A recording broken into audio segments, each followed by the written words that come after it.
I am officially bulletproofed.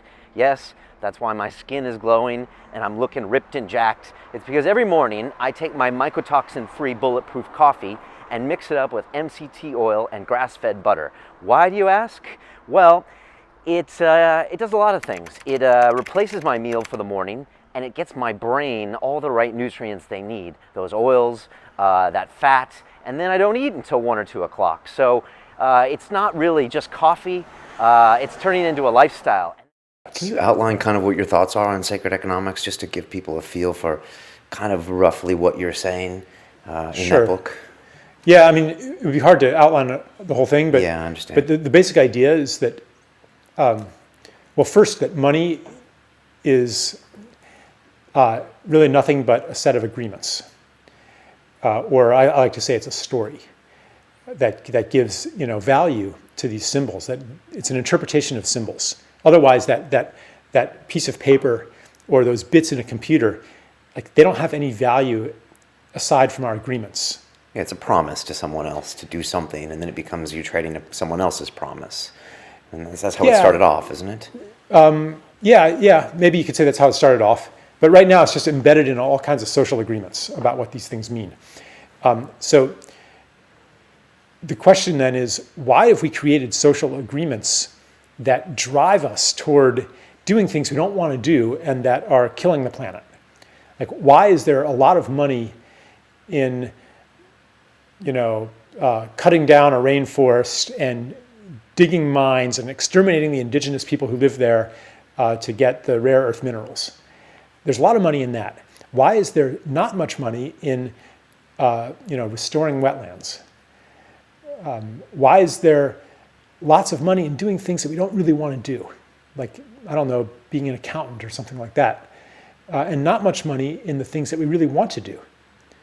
Like, why? Because it's just an agreement. Why have we created this agreement that is the enemy of everything that's sacred to us? Mm-hmm. And what would it take to change that agreement?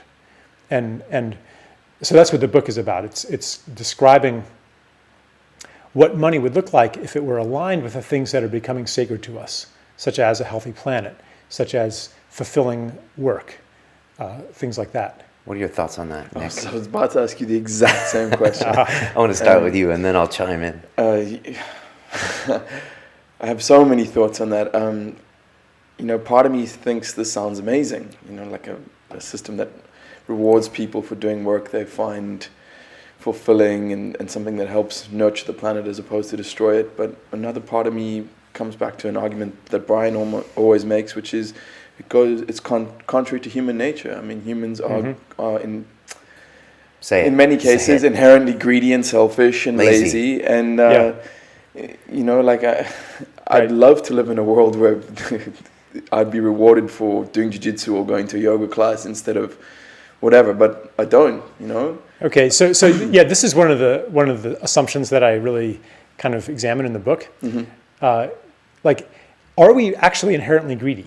When does greed make sense? Well, greed makes sense in conditions of scarcity. So or when we perceive that there's scarcity. Mm-hmm. Greed would be insane if, say, greed for food would be insane if there's food everywhere.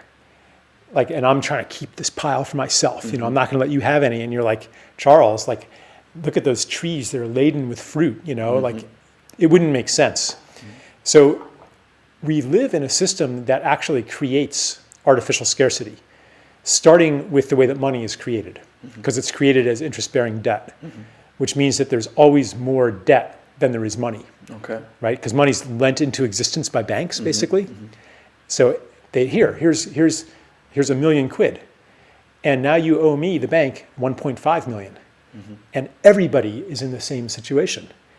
So the amount of money in existence is less than the amount owed. So it's systemic scarcity, and our greed and competition and selfishness is a response to that. Okay. Whereas in a gift economy, so I look at what were pre-monetary economies like? Like barter systems? They weren't barter. Barter was actually really rare. Okay. What they were gift economies. So say we're a band of hunter-gatherers, and maybe you're a really effective hunter, okay? And so I'd like to think so. yeah, right? You're bringing back the big kill, Now, what do you do with that? Do you dry it and store it and barter with it and keep it? No, what you do is you have a huge feast and you invite everybody for miles around and you give the choicest piece to, your mother-in-law. And maybe I made the arrow and I gave it to you as a gift, my brother, and you give me a choice piece of meat in gratitude. And so in a nomadic society especially, wealth is a burden. Like things that you have to carry, those are a burden. That makes So sense. if you have more than you need right now, you're going to give it away. That works with a community. I mean, that works with a That's small right. community, and after that, it doesn't work. Right. But what I'm saying is that there's no greed as we know it. Because wealth comes from how much you give. Also, you can't store food, and you can't Right. store it forever, and it's perishable, and it has volume, Right. which you can't transmit. But I reckon if you took that same native and said, if you got all the food, then generations to come, your family would never starve to the end of time. They might start storing up that food and freezing it. But they already know that they already are living in a perception that their family will never starve till the end of time. Because they're in the plentiful jungle. Because they're taking care of everybody in their community and they know that if they have a need, like maybe you break your leg or something like that, well, everyone's going to remember how generous you were and they're going to give back to you. So everything we call wealth and security comes from how much you gave, not how much you have. Yeah, now, tough. the question you're getting at is how do you translate that into a modern society? Yeah, and when it's not quantifiable and the group gets bigger than a few hundred people, Exactly. then you have the disputes, and then it gets Right. tribal, and then people are like, but I give you that arrow, give me the whole hog, and you're like, you only get a hoof, and then it's like, I'll fucking kill you.